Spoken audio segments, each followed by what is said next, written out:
Hi guys, welcome back to my channel. So for today's video, we're doing something quite special.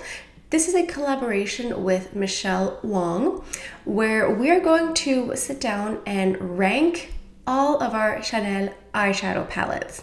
This does not include eyeshadow singles or pots or shadow sticks, just the palettes. Now, if you do not know who Michele Wang is, you are missing out because she is a luxury beauty fanatic. She reviews all the new releases. She is always on the ball. She gets every new release and she does these great reviews and videos. So if you don't know who she is, I highly recommend you check her out. Please go watch her video in the description box down below after you watch my video. If you like the content that I create, I know you will love her.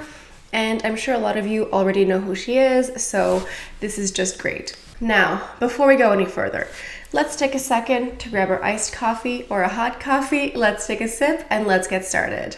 So Michele and I talked for a little bit about doing this video. We weren't exactly sure what to do for our collaboration, but she was actually the one who suggested that we rank all of our Chanel eyeshadow palettes, and it just seemed like the most perfect idea.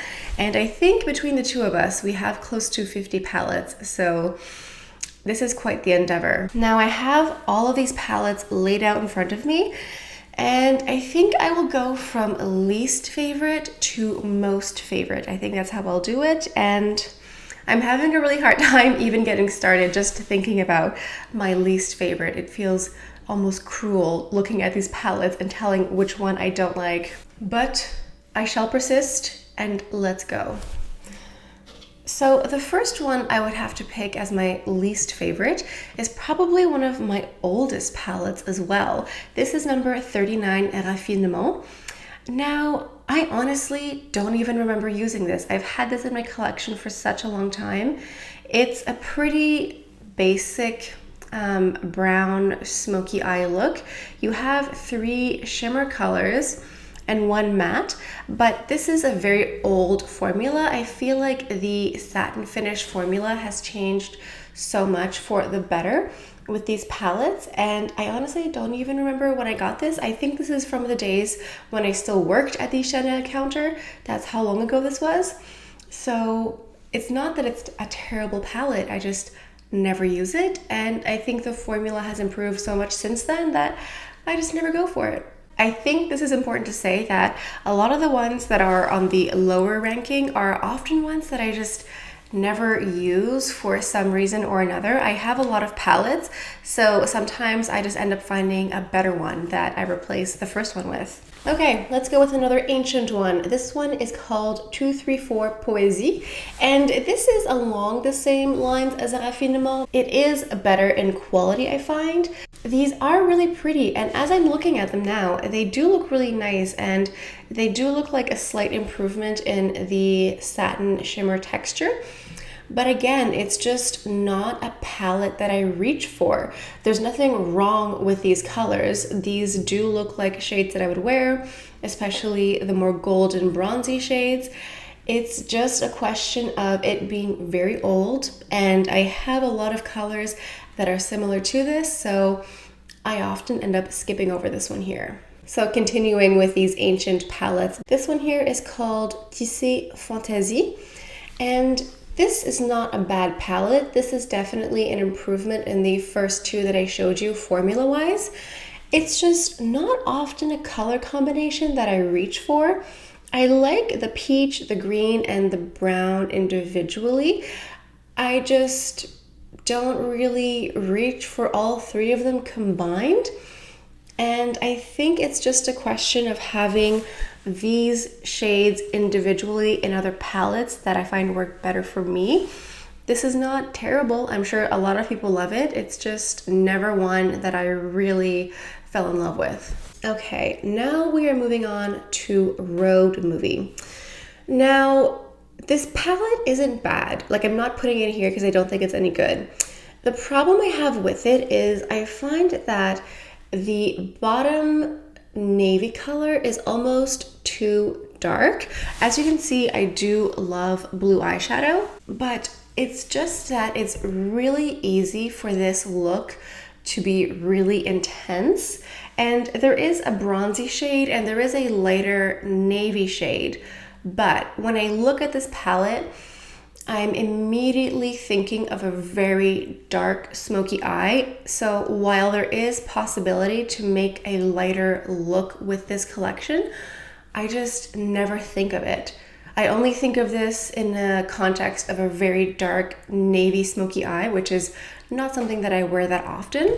So I'm just not really drawn to this palette here. I think that the lighter blue is a bit brighter, but not bright enough for me to really reach for it more often. Okay, so moving on to a controversial choice. This one here is Tissé Vénitien. Now, there are two reasons why this palette specifically is here. First of all, the mirror fell out, and this shadow right here is always falling out. I have to keep my finger on it to keep it in place. So individually, these four shadows are pretty. I mean, this silver color is really pretty. It's just that it's quite an intense look to wear this green and silver. Although now that I'm speaking, this silver is speaking to me right here. I think the fact that this palette is quite busted, literally the mirror and the shadow keep falling out, it's not really inviting me to use it that often. And while these greens are really pretty, they're also very dark, and sometimes when I wear dark shadows, it kind of just makes me look tired, you know? So I seem to go into the peach and silver color more often, and that seems to defeat the purpose of this green quad. And again, I cannot underestimate how busted this palette is, so it's not really easy to use. I mean, the shadow is always falling out, the mirror's always falling out. It's kind of a mess, okay? Okay, so next up is a holiday palette from a few years ago. This one is called Trait de Caractère. Now, this one I actually did love at the time, and I can still see why I would enjoy it because it does have a nice mix of matte and shimmer satin finishes. It's just that for me, this screams holiday more than anything else. The reds and the greens. What I would do often is I would mix either this red with the more reddish shimmer color, or I would go into these two here and create something dark and smoky. But there's something about this color palette that to me just screams fall or holiday collection. It's not really something I want to wear now in spring. It doesn't make me think spring or summer. It's just, I feel like it's a bit limited. I don't know if it's me, if I've just invented this, that this only works for the fall and holidays, but in my mind, that's what I associate with it. So I just kind of forget about it. And then by the time the holidays roll around, there's a new collection out. So it kind of gets lost in the shuffle.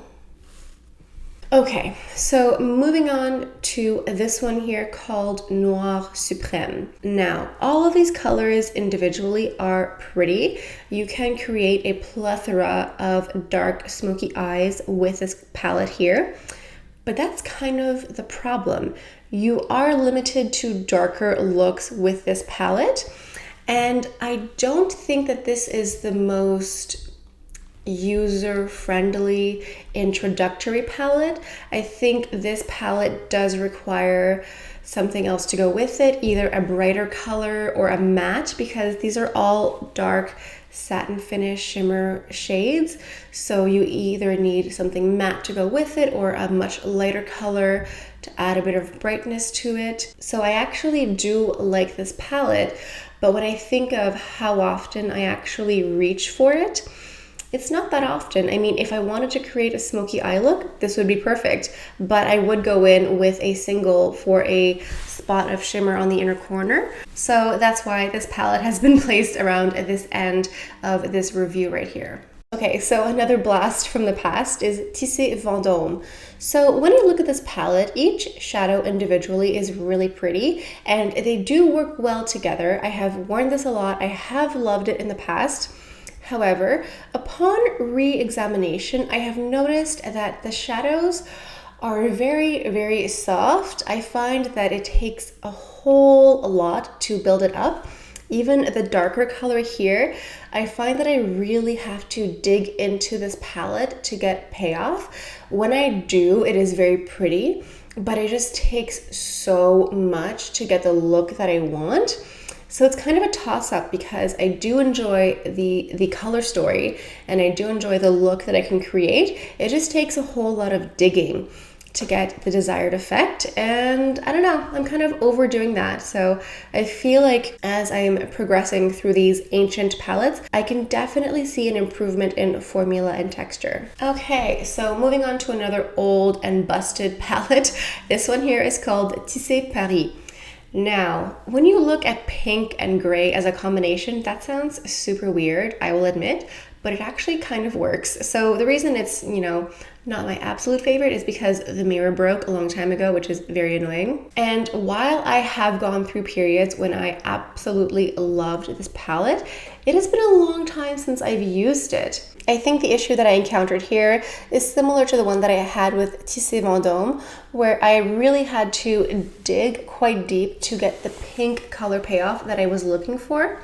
And that's just kind of annoying. In the morning when you're doing your makeup, the last thing you want to do is have to keep packing more and more color on your lid just to get the payoff that you want. Sometimes you just want the shadow to look the same on you as it does in the palette. So yeah. Okay, so next up is Blurry Green, and I was a little bit surprised that I put it so low on the list because when I bought the palette initially, I really loved it, and I still do love this palette. I like the shades individually and they do work together. It's just that when I'm comparing it to all the other palettes that I have left, this is not one that I've been reaching for lately.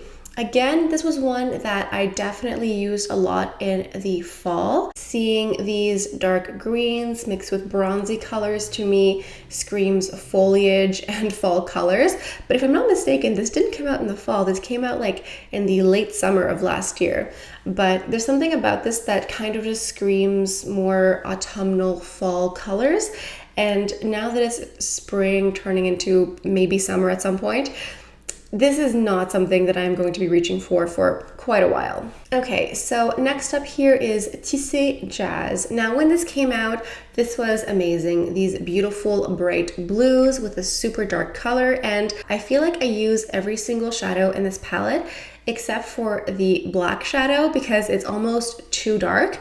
I find that the darkest blue is dark enough for me. Again, I find that sometimes when I do a dark smoky eye with colors like these, I just end up looking tired and it's not exactly a cute look that I'm trying to achieve. So I just use the 3 lighter shades and totally ignore the black color. And even then, I feel like I have seen some newer blue shadows from Chanel that I like better than this. So I just don't really use this one anymore. Okay, so I think from now on, we are in a upward trajectory of ones that I like the most. Okay, so this one here, Quiet Revolution. It does seem similar to Tissé Jazz and even Robe Movie, but what I like about this one is this bright blue cobalt shade. To me, this wins the entire palette.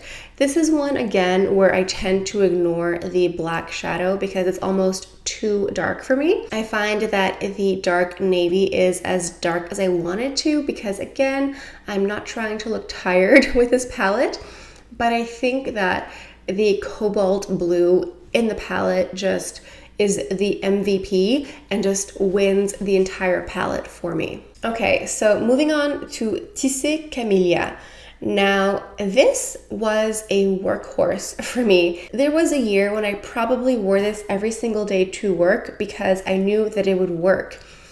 You do have a darker purple color, but you can stick to the 3 lighter shades and create beautiful everyday work appropriate looks and just use a touch of the darker color. I think this palette is so flattering on so many skin tones, so many complexions. I think it's just such a pretty palette. It's pretty to look at and it just works so well. It's like one of those no-brainers. Like, do you need something for the office or for a professional look? This is it. And you can easily turn it into something more smoky, more for the evening. It's just a really great overall palette.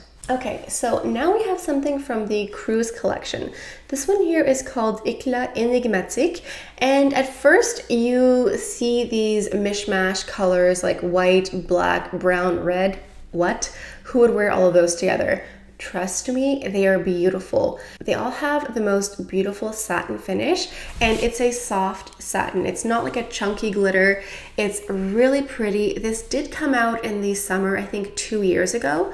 So this really pretty gold bronze shade is absolutely stunning. It does really scream summer bronzed look, and I find that the red and white are really pretty. Again, I think the black shadow is the one that I ignore the most, but I would be more likely or more inclined to use a black satin color instead of a black matte finish, because I find that the satin finish kind of brightens the look. Even if I used this black shadow and put it all over my lid, it would still be a little bit lighter and brighter than a matte. So this one here is why it's in the upward trajectory. Okay, so now we are moving on to some very difficult territory. These are the top ones here. Okay, so now we are moving on to Lumière et Opulence, which was part of the holiday collection for 2019, so the one that just came up. So there's a few reasons why I love this palette. First of all, the detailing is everything. The detailing on the shadows here is supposed to look like the antique buttons on Chanel blazers and jackets. And I find that all four of these colors are just really pretty.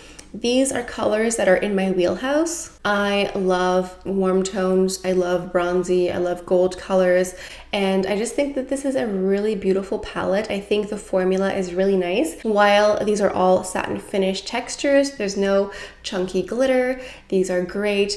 You can create some smoky eye looks, but you can create some really beautiful everyday looks. I do love that you have more of a green color, but then also one that's more of a brownish eggplanty red. I just think this is a really pretty color and I'm so happy that I picked it up. Okay, so next up is Warm Memories, which I just recently picked up in the spring collection this year. So this is a beautiful quad with some more soft lilac colors, a beautiful peachy color, and then of course a really beautiful dark plummy color. I think that the shimmer on this palette here is much softer than Lumière et Opulence. I think the shimmer is more subdued and natural. It kind of gives more of a lighter look to the eye, not as much of a shimmer look. So I think this one here is just absolutely perfect for every day, every occasion. I think you have some nice light colors that work really well as a dark color that's quite opaque and doesn't really need much work to blend out. I think all of these blend out super well individually, but also together they are just a dream. So this one here I really love. Okay, so we have here the first 9 shadow palette from Chanel. This is number 1, Affresco. So I absolutely love this palette, but I love the green and turquoise shadows the most. I am wearing the turquoise shadow today wrapped around my eye, and I really like this palette. I've always been a fan of the 9 shadow palettes, but for me, I think the trio in the center is really what brings it home for me. I love these bold, fun, festive colors, and I also really like this trio here on the side. I think this is more of a neutral everyday type of look. And then on the side here, again, these are more neutral everyday, but some of these are more crease colors or transition shades. Okay, so if you have watched my channel for any amount of time, you know that I love Candeur et Expérience, and yet it is not the number 1 palette. It is the 3rd. It's still great. I still think it's fantastic. I think it's wonderful, but it doesn't have satin finish or shimmer shadows in the palette. It only has 4 mattes. while all four mattes are wonderful and fantastic, I am judging these as standalone individual palettes. So that's why it's 3 on the list, but number 1 in my heart. So this one here has 4 amazing matte shadows. I think the first 3 more neutral colors are really beautiful. The red, I think, is the one that intimidates people the most. I do have to admit that the red is the color that I use the least in the palette here, but I still use it, and it's quite surprising how flattering red eyeshadow is. It sounds counterintuitive, but it actually is quite pretty. I think that these shadows are all so very opaque. It really only takes a little bit of product to get the color you want. I think this is an amazing palette to have in your arsenal, because if ever you need something in your crease or transition shade, all you need is this palette. You can go for the first color here.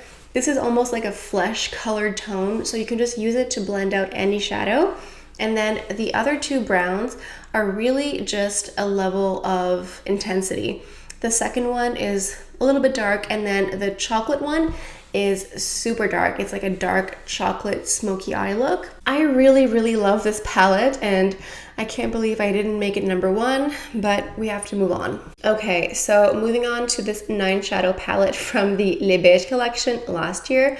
I still cannot believe that this is not part of their permanent collection, because this is the most beautiful assortment of beige, brown, neutral, everyday shadows. You have a mix of mattes and satin finish, and the texture in all of these is phenomenal. A lot of these have a very buttery, creamy texture. It's like a cream to powder formula that's phenomenal.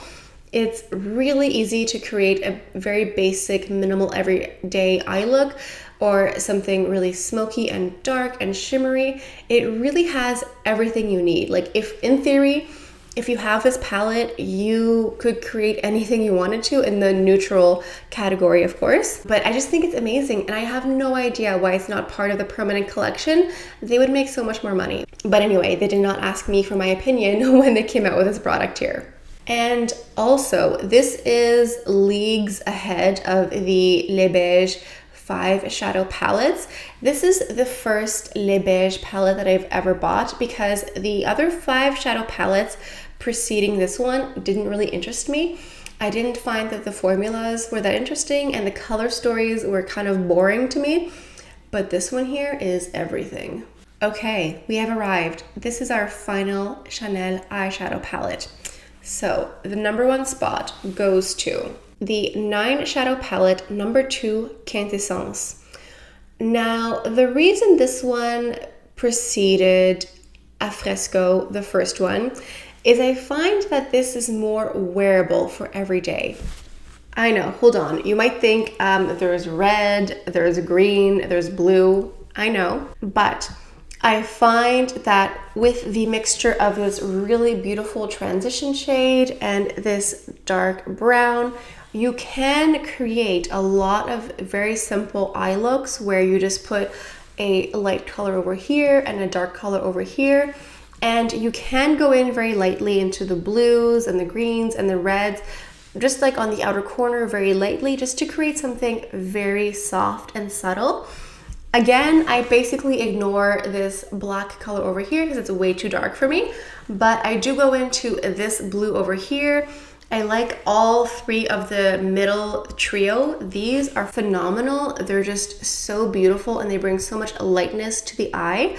I went into the light champagne color and just dotted it on the inner corner here. And then these 3 over here are just really beautiful. And I love the mixture of colors because as far as light colors go, you have a silver, you have a gold, you have a champagne. And I just find that this is so versatile. You can mix and match any light color with a dark one. You can just create so many beautiful looks. I think this one here is totally underrated. And so if for some reason I could only pick one palette, I'd pick this one here. All right, guys, I think this was quite a lengthy video. I hope you guys enjoyed it. I hope you enjoyed all of the swatches. I think I will end up going through an entire bottle of Bioderma just to swatch and remove everything off of my hand and arm. So I hope you enjoyed it. I'm really curious to see which palettes Michele chose. I wonder if we have palettes that have overlapped and if they've been inversed in the list of priorities. We'll see. If you guys are new to my channel, I post nothing but luxury makeup reviews and tutorials, and whenever I get a collection, I will create several different looks with the same item, so you guys at home really get a sense of how to use up all of your makeup at home. So if that sounds interesting to you, please like, comment, and also subscribe. Okay, I think this about does it for today's video. Thank you so much for stopping by. I hope you guys have a beautiful day, and I'll see you guys next time. Bye.